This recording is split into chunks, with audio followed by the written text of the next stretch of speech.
Hello, everyone. I'm Father Brandon, the rector of the Cathedral. And I'm Deacon Tim. And this is the good news. Welcome, everyone. Hello, Deacon Tim. Hi, Father Brandon. And happy Sunday. Happy Sunday to you as well. Yeah, the second Sunday of Ordinary Time. We didn't even have a first Sunday of Ordinary Time. Isn't that crazy? I always wondered that. It's like, what? The first Sunday was just disappeared. But yeah, we roll right into the second Sunday. Yes. Yeah, we can't count in the church, I think. Yes. That's why most of us priests, I always tell people that I became a priest because I wasn't good at math. And the fact that we start the year with the second Sunday, it just comes to show that it is true. I don't know how to count. Anyways, Deacon Tim, it's good being with you. Welcome to the good news. This is a new year, and one of the things that we wanted to do is get different people to be on the good news, members of our staff, members of the community, just to get a variety of voices, recognizing that the Lord is doing some amazing things in the lives of so many people, and that the good news is radiating, not just from me, not just from another person, not just from you, but everybody in our community. So welcome. Thank you. I'm excited to be here.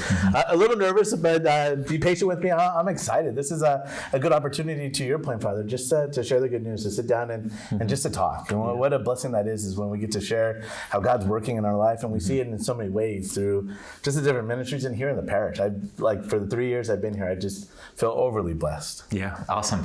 Good. So, Deacon Tim, you've been a deacon here for the cathedral, at the cathedral for about 3 years, just as long as I've been here. But tell us a little bit about yourself. Who are you? So I was ordained in 2013. For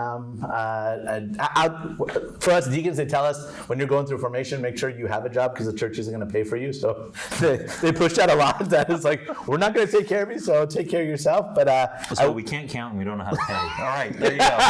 Yes, the benefits are a little iffy until the afterlife. Okay, but for me, I run a company, 400 employees. I've been working for the same company for 32 years this year. It was a good family company. It was sold off to private equity, and now that's keeping me busy, just staying up with that. But it's a blessing. For us, the idea of the deacon was called from the community to be a member of that community. So it's through work, it's through marriage, it's through family life, through the things that we do. But it's also recognizing where God's working in our life. I've been married this year for 25 years to congratulations. An amazing woman, Lily, that I feel is above my pay grade. That's, I guess, the way you're supposed to get married, is someone who's way better than you and humbles you in so many ways. Yeah. She's an amazing woman for those who get to see her at the cathedral. And we have one daughter, Brianna, who's 20 years old at Santa Clara as a junior. Awesome. Yeah, and actually my dad's a deacon too. Not many people know that. In the Archdiocese of Los Angeles, he actually was ordained after I was already moved out of the house. Okay, so there's two Deacon Tims. There is two Deacon. Wow. Like when I hear Deacon Tim, I always look for my dad. Right. Like, I'm just Tim. You look at that, and I'm sure you had that sense of the humbleness of the call to ordination. Is that sense that it's like, well, why me? And it's like, I look at it as like, I can see it with my dad. But I think even sometimes with me, I struggle to see that. It's like, wow, you called me. I was ordained into the icon of Christ as servant. And those are things that make me nervous. That it's like, oh my gosh, you said that I am ordained in the icon of Christ as servant. So yeah, very humbling. So I hear Deacon Tim, I look for my dad. Awesome. Well, thank you for your diaconal service, Deacon Tim, and being with us, and just all that you do and your great presence here. So awesome. So this episode, we're about the good news. So we talked a little bit about the good news. What's the good news this week? The good news, it's a beautiful readings that we hear from the prophet Isaiah. We tie it into the gospel that comes from the Gospel of John as well. And I think the thing that we were looking at is this idea of this call to serve, and it comes out in that. And we hear in Isaiah this idea not just to serve, but that we were supposed to be lights to the nations. And we hear from John the Baptist that says what? He says, I baptize so that Christ be made known to Israel. And it's like, wow, how powerful that is. Sure. So we look at it as maybe the good news is this idea not just to serve, but to serve and to shine. And I think that comes clear with these bright lights, but to serve and to shine, and what a beautiful gift that is. Yeah, awesome. So to serve and to shine. And the fact that you're a deacon just comes to show that you are so keen on serving. That's an essential part of your ministry. So the sense to serve, and that is to give of our hearts, right? That we're doing this out of love we pour everything out so that the other may have life. That's love.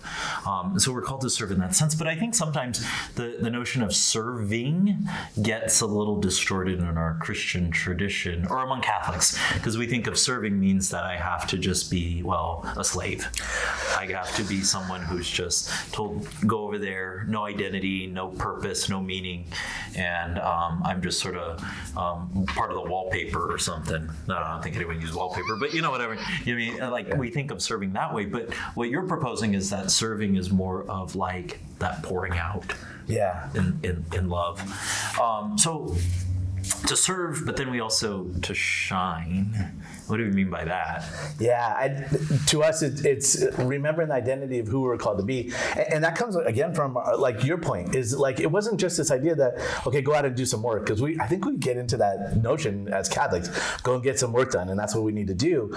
But I think service comes from the very beginning of who we are, and that's identity was in baptism. Mm-hmm. This idea that we were baptized into Christ to then go out, and our baptism, we receive what? Again, that candle, that light, to remind us that it's not our light that we shine, but His. And so for us, it's like, how are we illuminating the gift of this world through the light that shines in us, not on my own accord, but because of Him who wants to be in me? And it's like, oh, how awesome that is that Christ chooses me to be His light to the world in darkness. It's like, and He chooses us no matter who we are, and no matter what we've done, no matter what the mistakes that we've made, the things that we regret, the things that we're sorrowful for. We do those things because we're broken, right?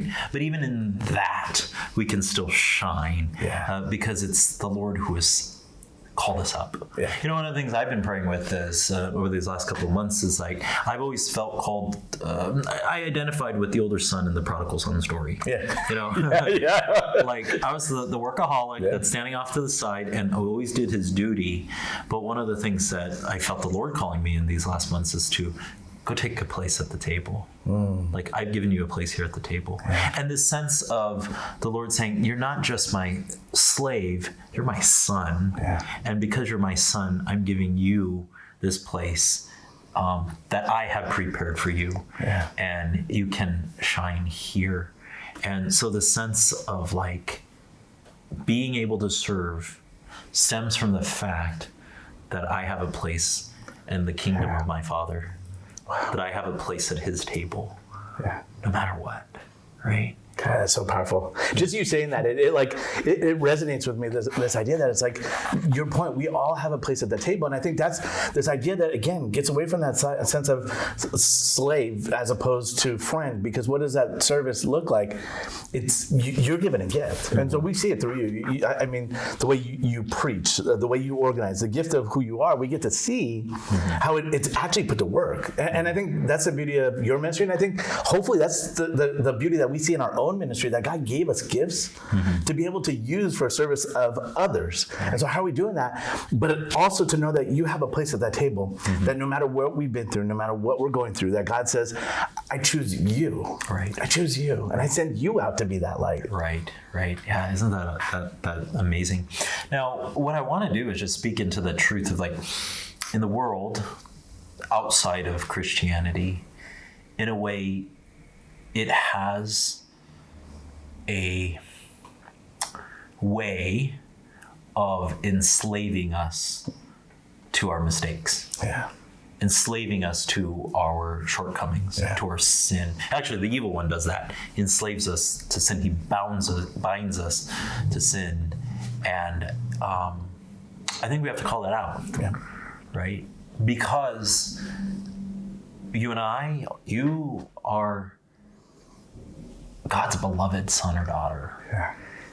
And the sin and the shame and the faults and the setbacks that we've done, they don't identify us. Right? Amen. That it's God's love that calls us, and that's what identifies us. To your point, it comes back to reminding ourselves that we're a beloved son or daughter of God, the Most High.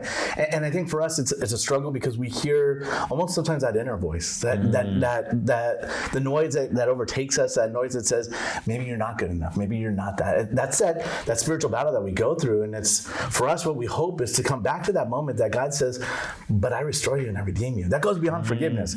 So we live in a world that believes in cancel gospel culture. If we don't like what you did, no matter how long ago it was, we're going to cancel you. Right. But we have a God who says, you know what, I'll never cancel you. Because when I forgive you, it's not just for a moment.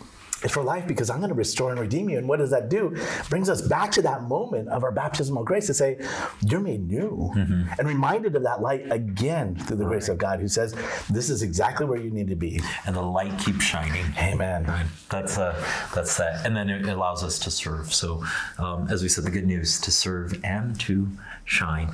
So just some practical things, I think, and how we do that. To serve. Like, I don't know, what strikes me is that maybe we should purify our motivations of why we do it, what we do. Are we doing this out of fear? Are we doing this out of just, a blind following?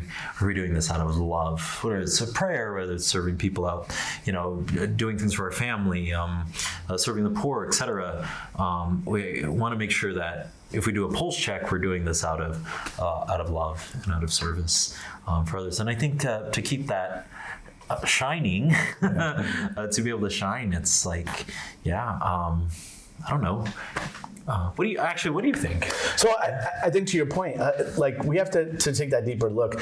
A lot of times we wonder, what does God call me to do? And we hear that all the time. It's like, okay, what's that direction? And I think what we need to do is stop trying to do things and ask God to ordain what we're already doing, and instead ask God, where does he want to direct us? Where does he want to guide us? And sometimes that means, hey, I'm not going to do anything for a while, and that's okay. I'm going to sit in the silence and allow God to speak to me in the gift of my heart, and then allow God to invite you into that gift of service, because if it's God who ordains it, you're automatically going to shine, because you're fulfilling what God asks from the very beginning of who you were and who you were created to be. This is what we've talked about here at the Cathedral, that you were created for what? Greatness. And yet we settle for mediocrity. We simply say, maybe that's not for me, maybe I'm not it. But it's God who says, if you fulfill what I've asked you to do, my light's going to shine automatically, because it's me who's already ordained that for you. And I think that's exactly where we get to tap into a light that goes beyond us.